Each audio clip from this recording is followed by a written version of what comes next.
If you're trying to catch up on all that sleep you missed out during the week by either staying up late, working late, watching too many shows, playing too many games, yeah, you can't exactly get a bite into that deficit by sleeping in later over the weekend. It doesn't quite work that way. Did you sleep in on the weekend hoping it would put you in a good stead for the rest of the week? We have some bad news for you. We got bad news. A study by Penn State University's Hershey Sleep Research and Treatment Center found that catch-up sleep, usually done on weekends after smashing out a long week at work, doesn't really work.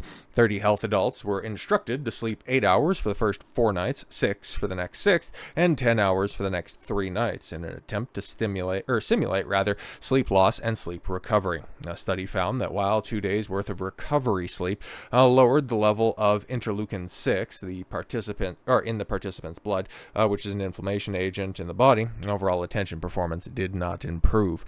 The major takeaway message is that extended sleep helps, but only to some extent.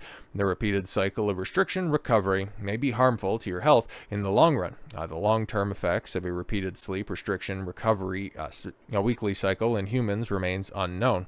And they're not alone in this theory. The National Sleep Foundation of America tackles the notion with irregular sleeping patterns head-on, claiming that when we don't get enough adequate sleep, we accumulate the sleep debt that can be difficult to pay back if it becomes too big. The resulting sleep deprivation may be linked to health problems such as obesity, high blood pressure, negative mood and behavior, decreased productivity, and safety issues in the home, on job, and on the road. Additionally, a study conducted by the University of Surrey looking at sleep deprivation found that as little as 1 week of inadequate sleep is enough to alter the activity in hundreds of human genes. So, say so long to your leisurely sleeping, and instead try to get the sleeping pattern that your body can get used to. Yeah, exactly, because everybody's going to end up being different. But long story short, the average recommended amount of sleep every night is between 7 and 9 hours. You normally want to go with an hour and a half increments because that's about as long as your circadian rhythm ends up taking. So yeah, if you find an inadequate amount of sleep at 7 hours, try 7.5 because that'll just,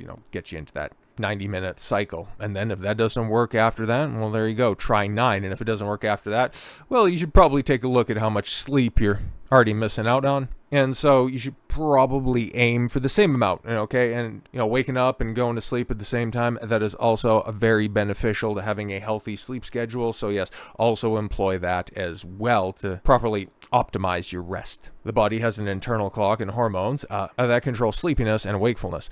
This clock seems to work best if there's regular sleep routine. I'll see you right there. When working well, if you feel sleepy at bedtime, and you will not ignore this by staying up, as this is a window of opportunity for sleep. They said, yeah, exactly, because as sleeping, it's really not that difficult. It's just getting yourself in a good habit and maintaining that habit. Yeah, in the busy world that we find ourselves in right now, yeah, it's quite difficult. But you still owe it to yourself to take good care of yourself. So with all that said, thank you all very much for the gift of your time. I've been Don Consuelo. I want you to follow your gut and get after it. Take care, everyone.